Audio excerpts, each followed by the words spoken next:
Got it. And boom, we're live. I wanted to come up with some sort of catchphrase for our opening. I'll have to think about that. Eventually, I'll come up with Well, I mean, just for the listeners, right? We've kind of evolved, right? It was Take a Knee Tuesday, but then we tried to stick to Tuesdays, and we found ourselves doing Wednesdays or Thursdays, or so we were still doing once a week. We just used the Tuesday to keep us consistent. I mean, actually, it was just Tuesdays in general. There was no Take a Knee. Yeah, that's right. And then you kind of mentioned to me once, hey, sometimes I just want to tell the guys to sit around and take a knee. Hey, let's just talk about this for a bit. A little bit of the coach mentality. I kind of think of you as Coach Norm, in a good way, because that's what coaching is. Sure. And that's what we want to talk about today. Kind of get back to the core of the take a knee. Why is this whole process any sort of change in life? It's not like people in the military haven't gone through change, coming out of high school, going to college, into the military, lots of jobs, whatever. But there's just something different about this, and it doesn't matter how much money the government throws at it, or the VA, or more benefits, and then of course all the programs even from corporations. Oh, we hire veterans, we do extra stuff, we throw money at veterans, and yet we still kind of need to take our own knee.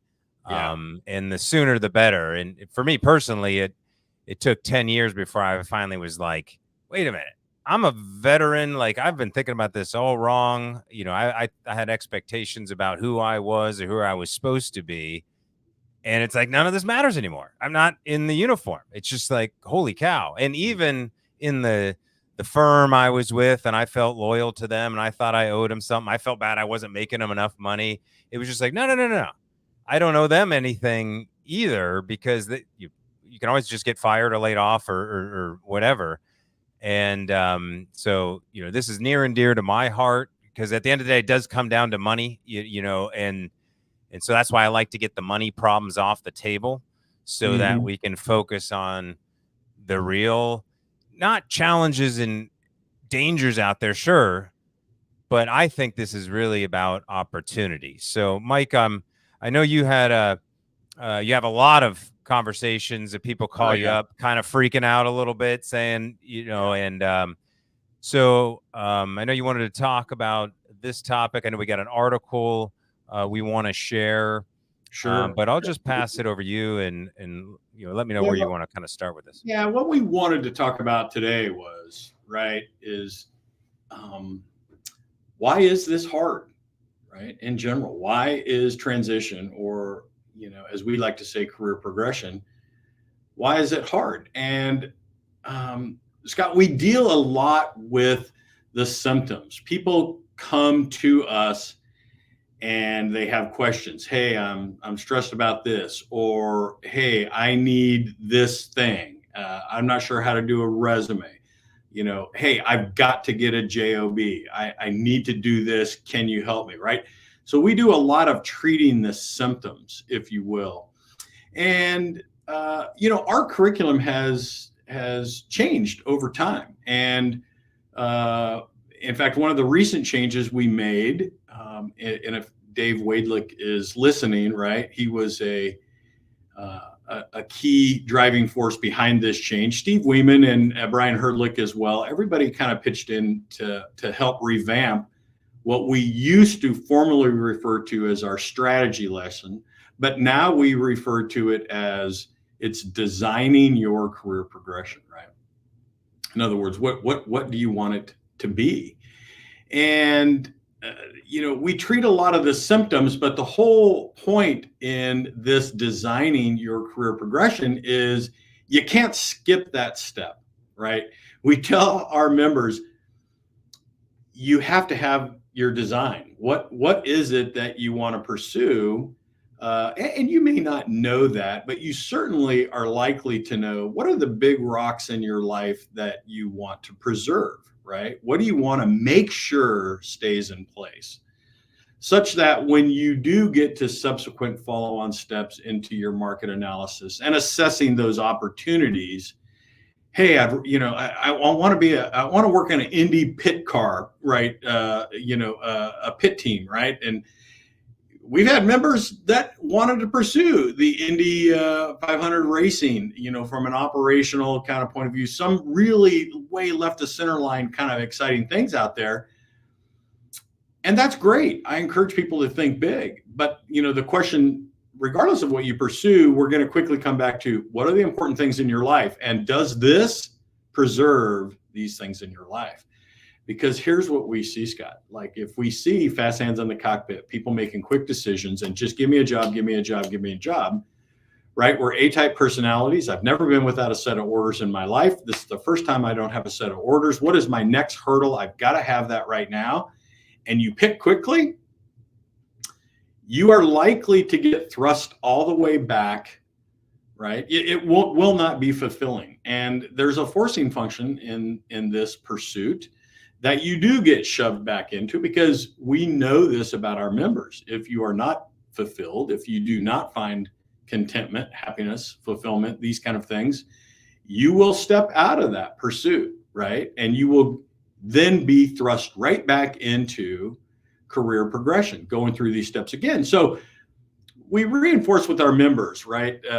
If for any members that are listening, you know the curriculum, and for future members, you will experience it if you join us for a cohort. But one of the first things we talk about is not only just getting your mindset right, but then going through, hey, what are these big things in your life that you want to preserve, right? Because that's so important, Scott, because if you don't get it right, if you don't spend a little bit of thought in this, right, you'll be thrust right back out, and you're into this kind of a do loop, right? Now, the important thing is about the article that you talked about, and we can kind of share it with the readers here when we, in this episode, is why career transition is so hard. It's a great read from Harvard Business Review, a contributing writer there.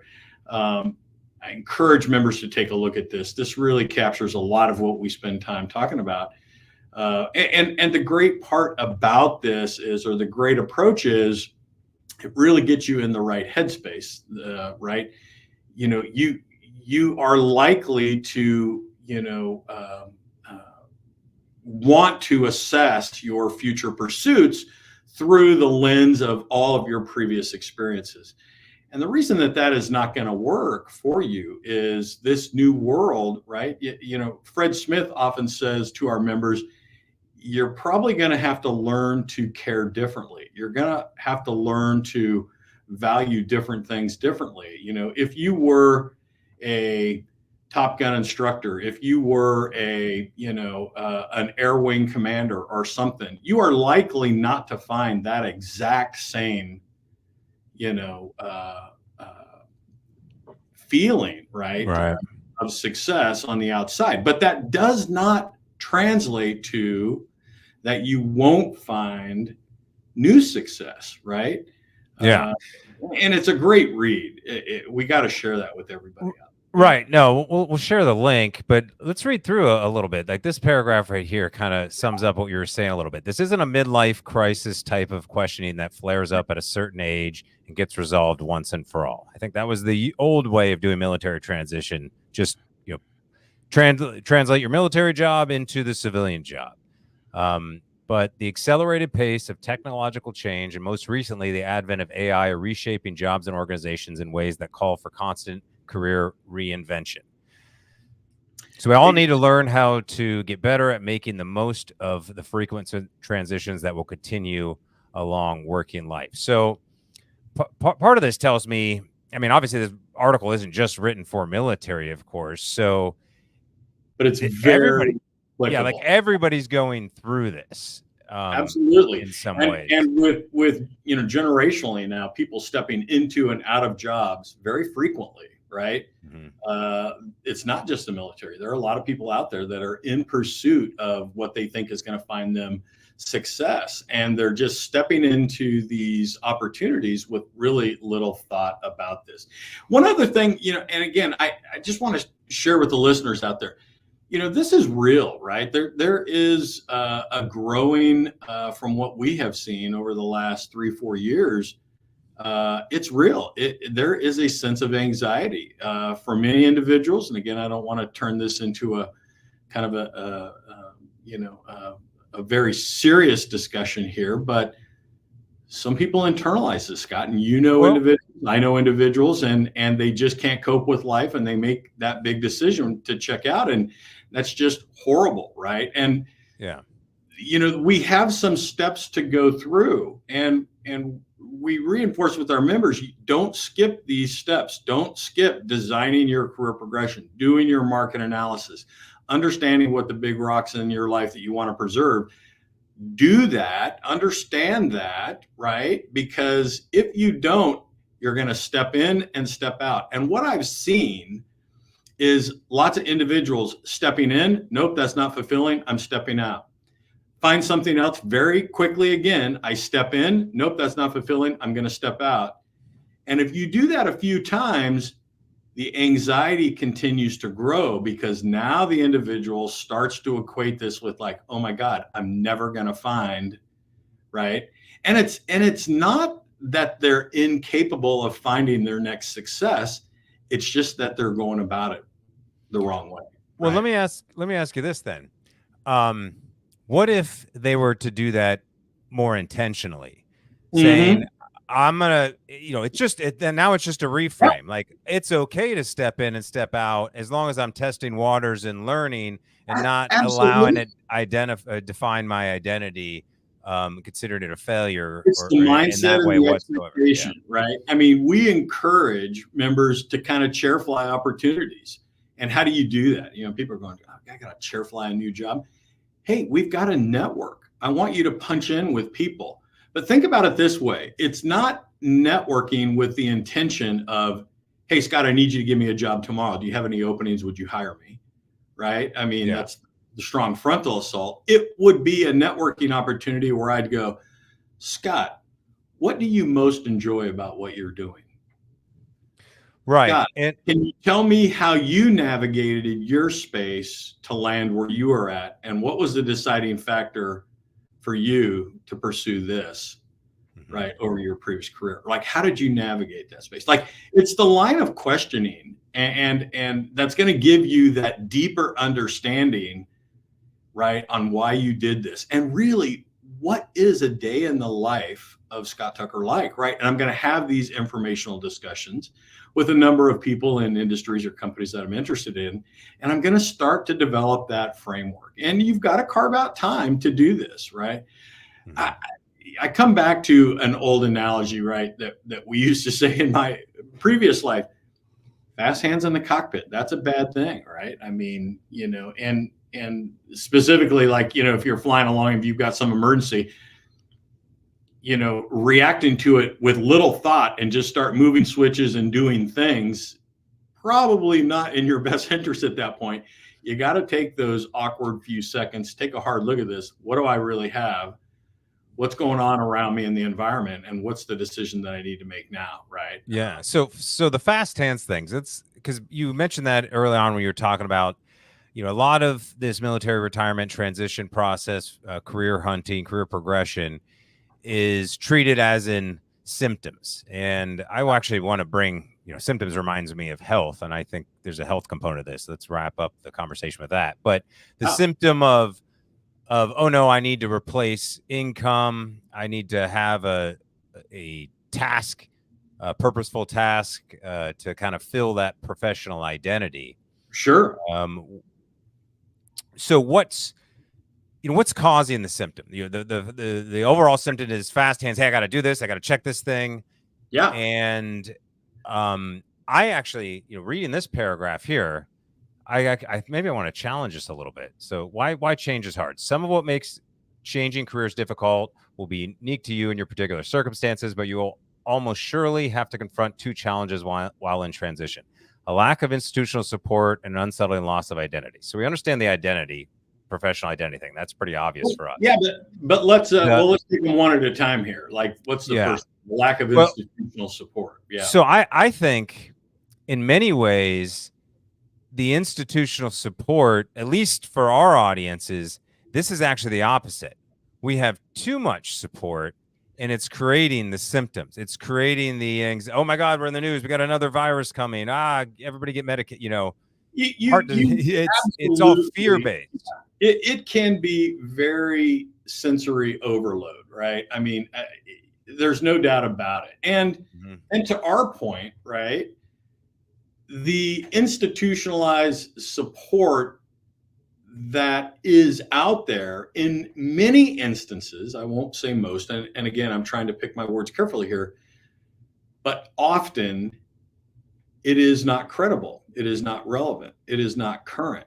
Well, and what I mean by that is there's a plethora of support out there, but where does the member go to find good support, right? Well, and that's actually a problem, because there actually is. So let's focus on the fact that there are plenty of good resources out there. Yeah. And now we just have overwhelm and, too much anxiety. So I think when this is where the networking comes in beyond, obviously networking in companies. Hey, how did you like that job? What was your process to get there? What's your life like? What about the just the outsource, the outside the box professional identity side of it? Sure. And ask people, hey, what resources did you find most useful as you're going through this process? I think that's got to be a big part of the networking. Absolutely. But hang on. Let's back up here just one sure. Just quick second. The institutional support. Think about even when you got out and when I did. Often, we were leaders of teams, right? We were part of large teams, right? I mean, it was not just this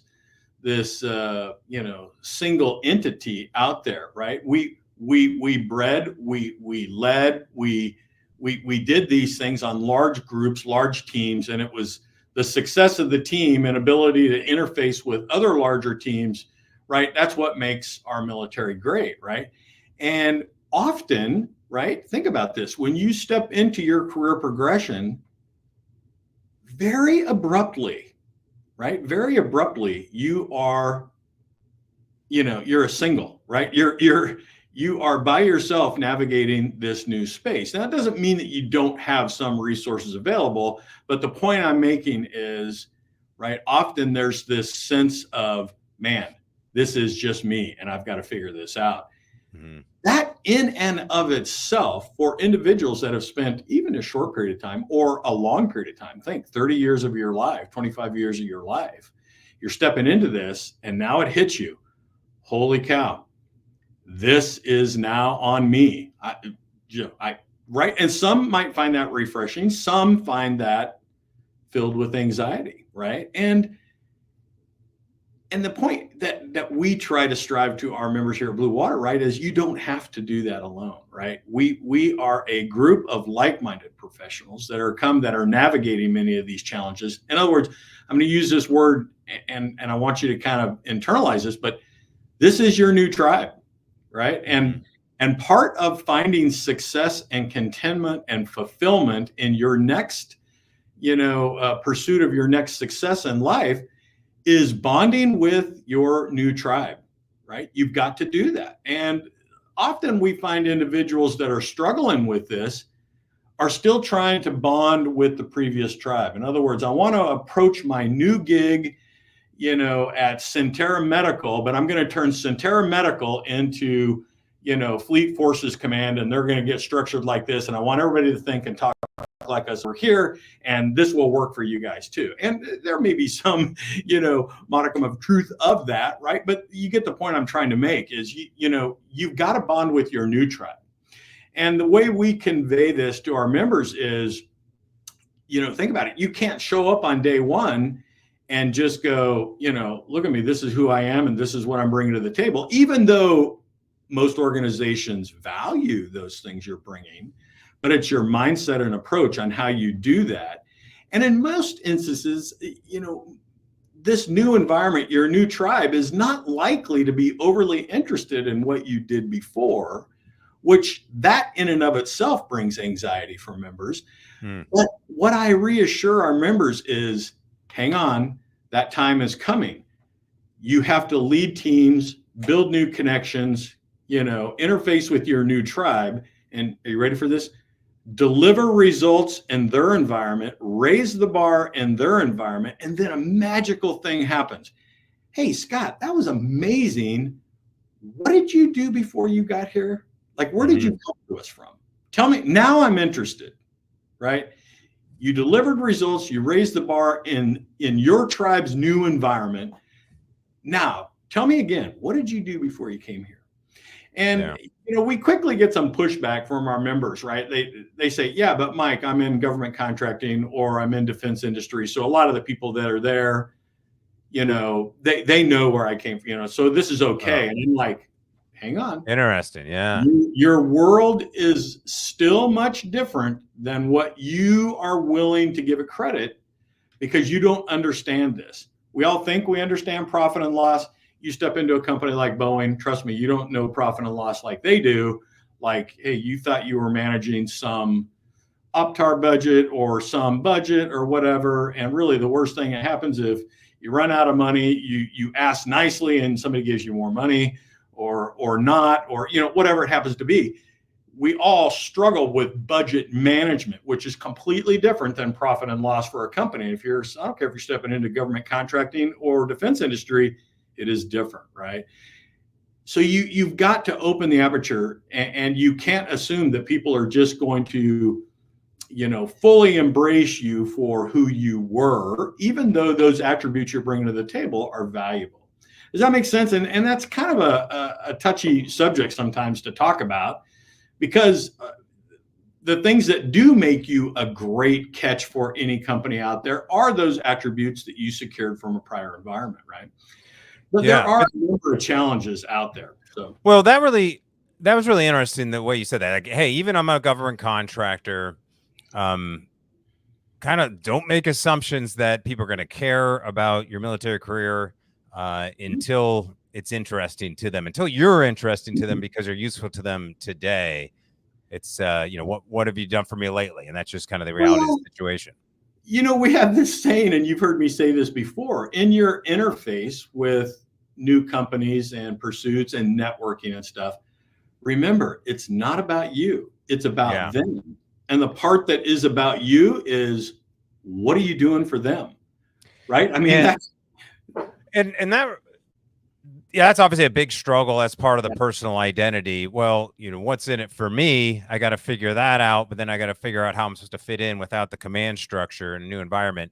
Yeah. And when I struggle with this, I think I mentioned this book to you the other day, The 4 Agreements.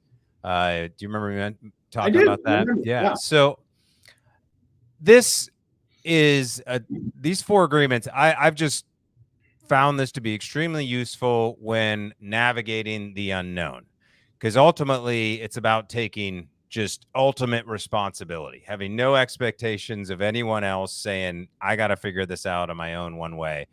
And one of the 4 agreements is don't make assumptions. Yeah.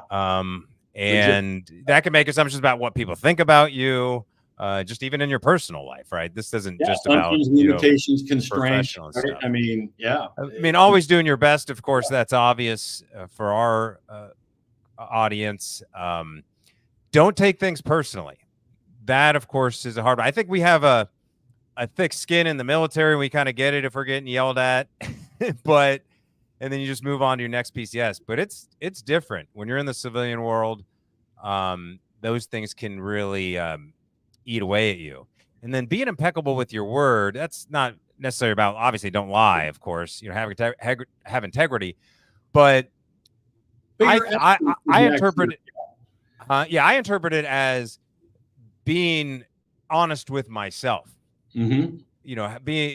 Speaking to myself truly about how I feel, what I'm experiencing, what my options are.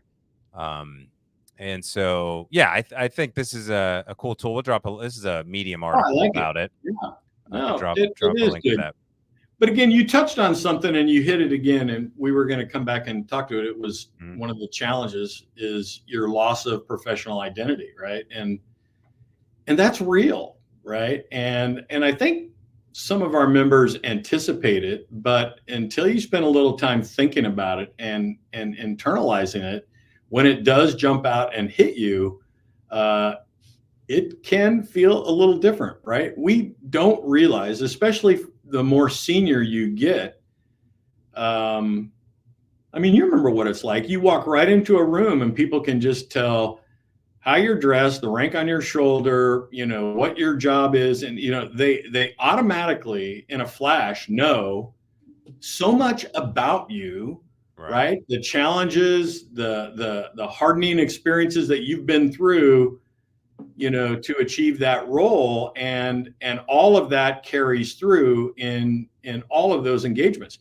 You're stepping into a new environment now. You walk into a room and you're just somebody else in the room, right? And if you don't give that a little bit of thought, it can feel awkward, and for some, it can be induce anxiety, right, into this already anxious time, right? Do you have any top of mind stories of someone who felt like they were going down a bad path, but then had a epiphany, and then things shifted for them? They maybe went a different direction, or had a big shift. They were just like, oh, this could have been so much easier if I had just thought about it that way, or if I'd just and unfortunately, it's the other that we see a lot. It's members coming to us, acting quickly, choosing, and we here at Blue Water, we want to be supportive, but I'm also going to give you honest counsel. I'm going, hey man, I've had a number of conversations with you. Are you sure this is a good fit for you in your life? One comes to mind. All you have talked about is San Antonio, San Antonio, San Antonio, and now you're willing to take this role and responsibility right here, which, oh, by the way, you said you didn't want to be a program manager. This is a program manager. Oh, by the way, you said you weren't ever going to work here. Now you're working here. Oh, by the way, you said your next step was absolutely going to be about San Antonio. Look, I'm just going to be, a mirror here. And I'm just going to say, are you sure this is going to be a good fit for you? Let's talk through this. Nope. I got to get something. I got to move quickly. And man, they land it. Right. And organizations are going to jump all over to take this in. But 4 months into it, they come back and they go, yeah, Mike, I can't do this anymore. This is just not fulfilling. And I'm going, well, I never use the words I told you so, but I say, I would like to direct your attention back to the conversation that we had earlier, where we kind of could predict this. I'm thinking hard, to maybe find somebody that in my, recall here that recognized they were moving too quickly and slowed it down. And I think in execution, Scott, we do have members that do that. They start out wanting to kind of move quickly. They step through the cohort, they step into the network, their new tribe, their points of contact for them to have these conversations with. And then they do reassess it and they go, hey, okay, I can navigate this space, and this is how you do it, better. We can't promise everybody that attends that, hey, your first landing, that's going to be the best fit for you, but make no mistake about it, right? That is our goal. We want to get you in the right headspace to make that first landing, right, a very successful and fulfilling opportunity for you. But to your earlier point, Scott, it's okay. Right? I mean, we all did different jobs in the military, 2 years, 3 years, right? I'm ready for something new. We've had members come out and just say, hey, Mike, this was absolutely a great fit for me. I learned so much. This was a great place to step into it. But, I think I would like to try something on with this company or a different role or responsibility. Scott, that's absolutely okay. It's the design, right? It's the purposeful intent of your pursuit, rather than you just reacting to events and being thrust one direction or another, right? Yeah. I love the design. And I think one of the other challenges is, let's talk career progression and the pursuits of their next success. It doesn't have to be linear. I mean, think about that, Scott. In the military, right? I would say we're fairly linear, right? You come in and you are a certain rank, which has an associated role, responsibility, authority for typically what? Some period of time. there might be some milestone that you have to achieve in that time period as well. And then what happens?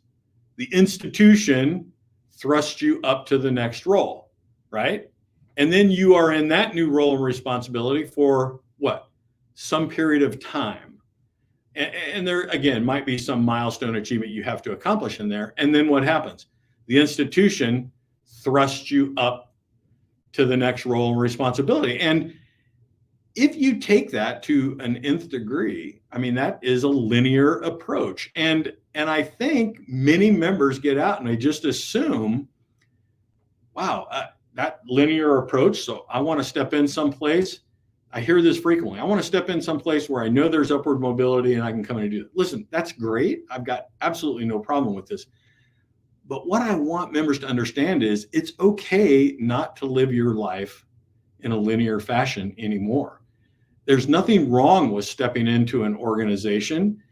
Maybe you're in, process improvement, and you step into the organization, you go, hey, I like the organization, I like the environment, but man, I would sure like to be over in this swim lane. I would like to try some business development over here on the sales side. Yeah, I want to try that. Okay. And you don't have to move up. And Dave Wadelick does a great job explaining this. And in the Harvard Business Review article that we referenced earlier, think about, the way he describes it is you're on a rock climbing wall. Before you can go up and get that next higher handhold up there, I've got to go down, over, and then up. You with me on that? And if you start thinking about your career progression, not linearly, and think about it more like a rock climbing wall on how you want to navigate this space. And if you really internalize that, we just find that is helpful in reducing a lot of anxiety, because a lot of the anxiety we thrust on ourselves. I come out into this new environment and I go, oh my gosh, I'm going to start here. And if I'm not moving up linearly in this company every couple of years, then I'm doing something completely wrong. And that is probably not a good, coming back to your point, assumption to make, certainly depending on what company you step into, right? Or industry. Does that make sense? I mean, a lot of this is self-inducing. We put this on ourselves, right? Well, and so let me ask you this: thinking of that rock climbing wall, I love the way Dave, because he about it that way. Yeah. What you got to do is when you're at the bottom of the rock climbing wall, you got to think of, one, do I have the strength? Do I have the skill? Do I know which route I want to take?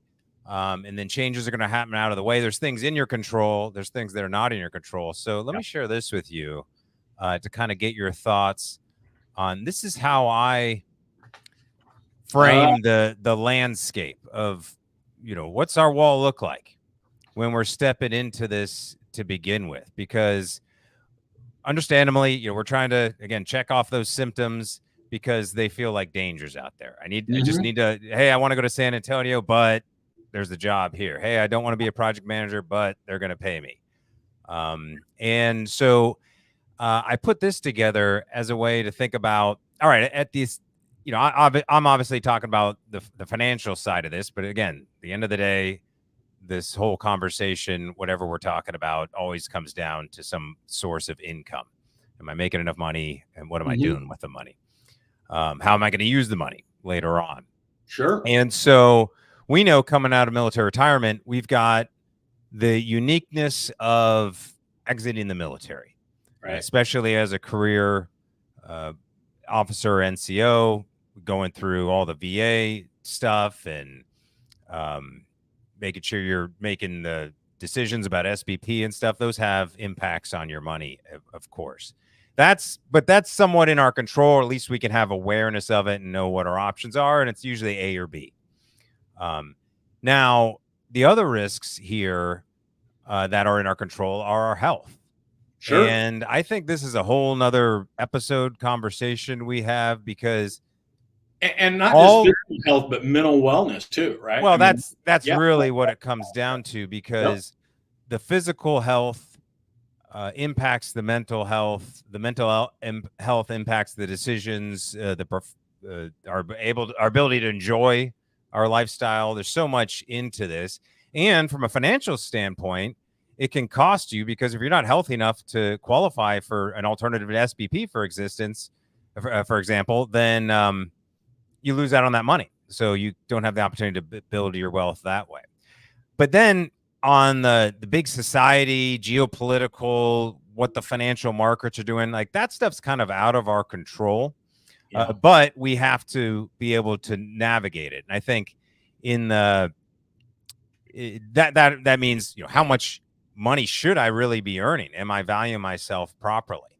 And of course, how am I going to fit in to this new society community I'm building? And this is where, if we think about it this way, we start thinking about designing the future, Sure. accounting for the other aspects that are coming into play, gives a bigger landscape. Like, where am I really starting from? I'm not starting just from the military. That's just one part of this. And you can you use so many more variables, or more variables are going to impact it. Variables you can avoid. So that's why the idea here with the risk, especially on the insurance side of things, is we're going to take these off the table. So that's what insurance is for on the financial side of things. But what can be your insurance on your career progression? I think that's ultimately networking. Like, just don't stop. Yeah. Get better at networking. You're networking for jobs, networking for professional connections, networking in personal life. We've got to get better at just redefining our personal identity and not having it just mean what was military once. I love the way you said that. What's the insurance policy, right? As you're stepping into career progression, your career progression, right? What is that? And I think you're 100% right. It is network. We, as transitioning or senior leaders stepping into career progression, we completely undervalue or what a network means. And we spend a lot of time reinforcing in our members. It's not just about networking. Let me tell you, it's all about networking. 100% of it. The single most important thing for members finding their next success is networking. And it is, once members start to, it's a process and they grow into this. First they will go, okay, I see the value. I need to meet more people and build that bridge. It's called bridging, right? You're building a bridge into the new experience that you have assessed that you want to pursue. And if you think about networking as your bridge there, it makes all the sense in the world. You're building a bridge. You want to have conversations with your new tribe. You with me? With your new tribe in the environment that you are pursuing. That's ultimately what networking is all about. There are fundamental mistakes, right? Common mistakes that many of our members make. One of the biggest mistakes is they don't understand the value of network. They quickly learn. The second mistake is once they get a bridge built to where they want to go and they find success, they immediately stop networking. Like, hey, I have arrived. What do I need to network for anymore? Listen, for the listeners out there, your network, remember, it's people. It is not just take. You have a responsibility to pay it into your network. Trust me, there is somebody there that needs your help in finding their next success. You have that responsibility in your network. And the single most important thing you can do to harden your network and to preserve the goodness of your network is to help somebody in your network. Yeah. Right. We spend a lot of time talking to members. They all come across opportunities that they go, no, thank you. I don't think that's a good fit for me. And they just want to step away from it. We say, stop. Who in your network would be a good fit for this? And then connect those. Yeah. And that's simply being a center of influence. And in sales, absolutely. And again, everybody's in sales, whether they realize it or not. You're selling yourself when you're coming out of the military. So learn sales and marketing skills. And then who knows, maybe your company. But in sales, it's like you can go to the golf course and schmooze everybody or go set up a booth and hope people come by. And these are all things I've done. Yeah. Trying to get clients. Hey, we're going to try it in October, right? We're going to head up. We're going to do it. Oh, right. And of course, go meet people in person and just get to know general people, or be strategic about it and say, well, who's the people who know all the people? Right. Like, who are the influential people? Don't just connect with anybody on LinkedIn. Try to have a genuine connection with someone that is more likely to connect you with other people. And then the next step is be that guy.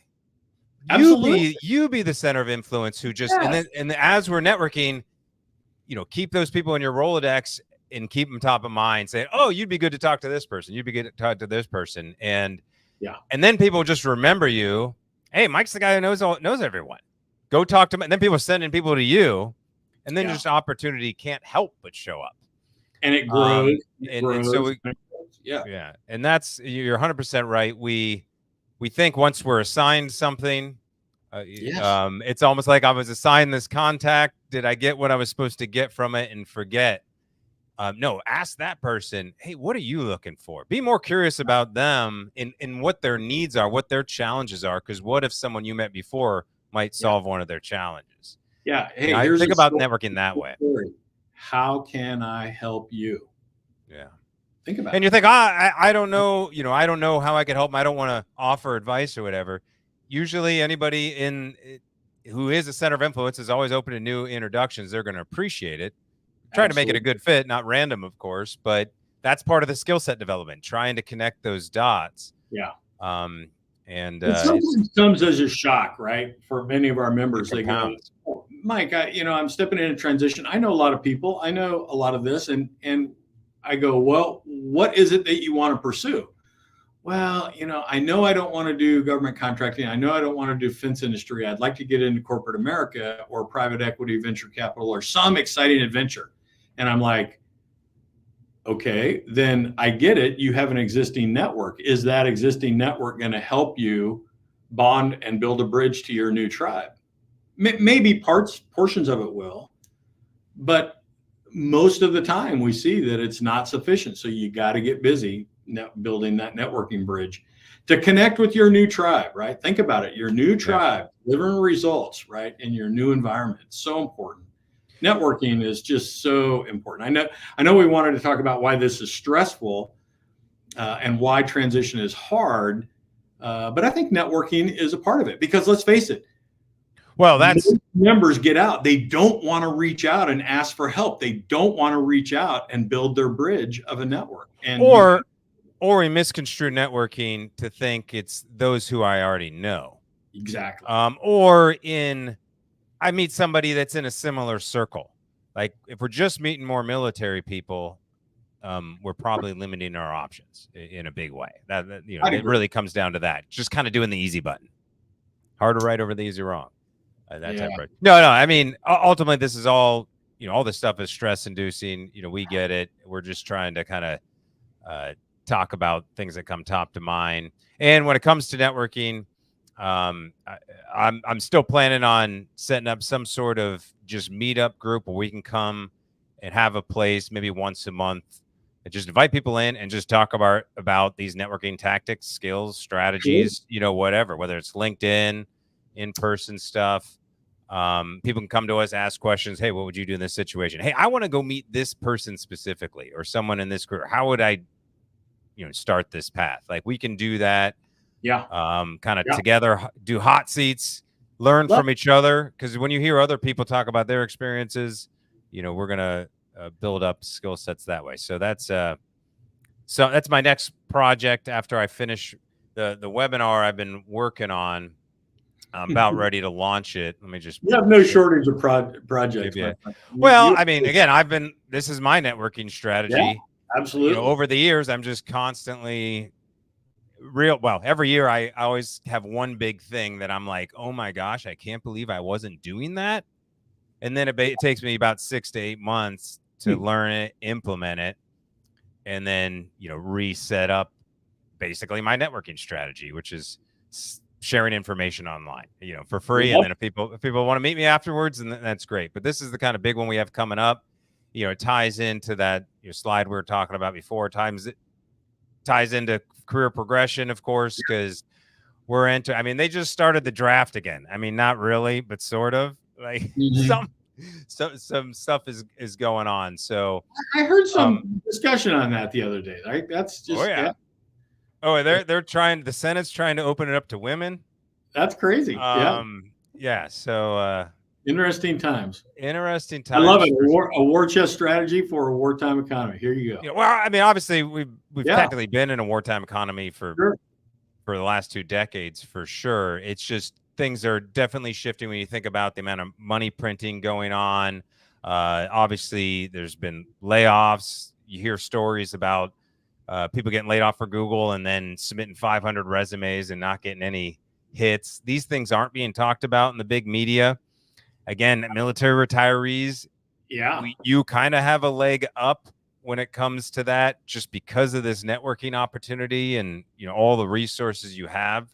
So since a lot of the stuff isn't showing up in the media, be aware that things are interesting in the financial landscape out there. Everything ties to how companies performing determines how the stock market performs and so on, which ultimately means I mean, think about retirement working out. what we have collectively come together to build right here in the Blue Water ecosystem and the U.S. VetWealth ecosystem. Right, we understand when you wear the uniform. We understand the contributions that you are making, and in many instances, right, there's an aversion to social media and networking and doing these kind of things. I get all that. I understand all that, but that is a huge part of what we are building. Right, day one, individuals step into Blue Water. Here is your network. Now, it may not 100% across the board meet all of your needs, but using an old phrase, this is going to be a cat shot into your career progression, right? I can easily promise you, it's going to launch you 3 to 4 months into an effort that would have taken you that amount of time to build on your own. That's the strength and the power of Blue Water. People step in with us. Mike, do we know anybody at Microsoft? Mike, do we know anybody at a company called Anduril? Yes, we do. Do we know anybody at Shell Oil? Yes, we do. Right? And are we able to connect and have informational conversations? Yes, that is what we built Blue Water for, right? Because we recognize. Now, we still impart on members, there's a skill that you need to learn, right? And how to value a network. But we understand that you didn't have the time to do that. And that is going to be our part into this. This is, in fact, your professional network. And that's how we want members to approach this, right? This isn't just a one touch and you're done. No. This is an enduring relationship, and this is your professional network now and going forward. And oh, by the way, we're going to manage it and grow it and prosper it. It's like the war chest. You're going to manage it, grow it, like you're going to expose people to this. This is how they build their war chest, right? Yeah. And I love what we have built and made available to members to step into, to immediately get thrust, into this with like-minded professionals, right? A career progression tribe, if you will, right? We're kind of going to go through this together, and we have these resources. And more importantly, we have the analytical reach back and the understanding of how this is working and why we're doing it this way. Right. That's exciting. Yeah. No, I mean, that's the idea with the war chest. Sure, there's a financial component to it. Protect what you've earned, protect your assets, protect your pension. But really, it's about time, talent, and treasure. Like, you want to protect your time. Like, that's now you're getting that control back. And then talent that's where the money's made. Increasing your skills, building your network, making your talents available and aware, making others aware of your opportunity.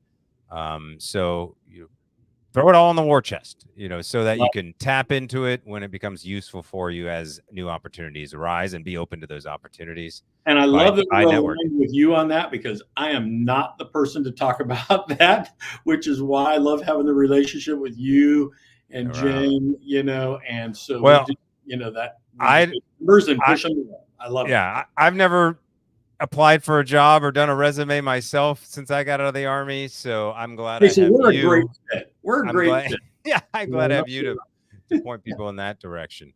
But it definitely does match up nicely. Time, man. We blow through this stuff pretty quick, Scott. Well, it's a deep topic. We can obviously go on for hours and hours. That's why we try to catch some top of mind thoughts each week, and do some interviews, get some other insights. If you'd like to come on and talk with us, be sure to connect with us online on LinkedIn. Connect with Mike and I. Follow the YouTube channel, Military Hey, Retirement can we post Blueprint. those links, Scott, when we post this too? Well, can we put that in there? Yeah. I mean, it's Links. if they're watching this, they're already seen the links to this. But yeah, we can put links to our profiles and stuff. Those are some good resources. So I love it. Yeah, we're getting better at how to schedule these and coordinate all the promotion and stuff and invite people on and stuff. We're not professional podcasters, that's for sure. We're just doing this is Mike and I's weekly Zoom call. We're doing it with other people to remind ourselves of what we do. I think it's good, and where we've got those insights, I think even if there's just one or two members that glean something helpful, right? Yeah, exactly. It's a couple of people that you were able to help navigate a challenging space, right? So important topic, right? Why military transition is hard, why career progression is hard. I think the first step is just acknowledging that it's going to be different. There's going to be some anxiety associated. There's going to be some symptoms, but now let's understand why these symptoms are here and how we navigate this space. Address that. Can help. Yeah. Sweet, Mike. Well, anything you need to announce? No, we got our next cohort next Wednesday, so we're excited about that. Right, we've had everybody RSVP. We've got an exciting roundtable there. We got David Baird coming down from DC. He's with Lockheed Martin. Brent Blackmer is going to be at the roundtable also. He's with Boeing. And then we've got Christian Goodman, who's coming to us, representing Two Circle. And all members are former Blue Water members, or I should say are Blue Water members, but out there finding their next success and doing great things, bringing back a lot of key insights for next week's attendees, right? So we're excited about it. So next Wednesday. What if maybe we do a panel on the show, have like 3 people at once? Wow. Think about it. We could do that. Interesting. Anyways, let's think about it. That's kind of what we're doing every time we're interviewing somebody, is doing a version of the panel. I guess, come to think of it, that's sort of what it's like. But all right, dude. Well, good chat. Great talk. And we'll see everybody next Wednesday. Wait, right. You got a cohort next Wednesday, so probably not. We do. Probably not. No. Maybe Thursday or Tuesday, whatever you want to do. We can take a week off. We want to let you get focused on giving your best, which I know is super important for you, for everybody that's coming to your cohort. So I like, we do prep a lot. In fact, we prep all this week and next week as well too. So we're excited. No, cool. Well, have a great cohort and good luck to everybody who attends in their career progression. And we'll see everyone the week after next. Thanks, I guess it'll be July already. Almost my birthday. All right, man. See ya.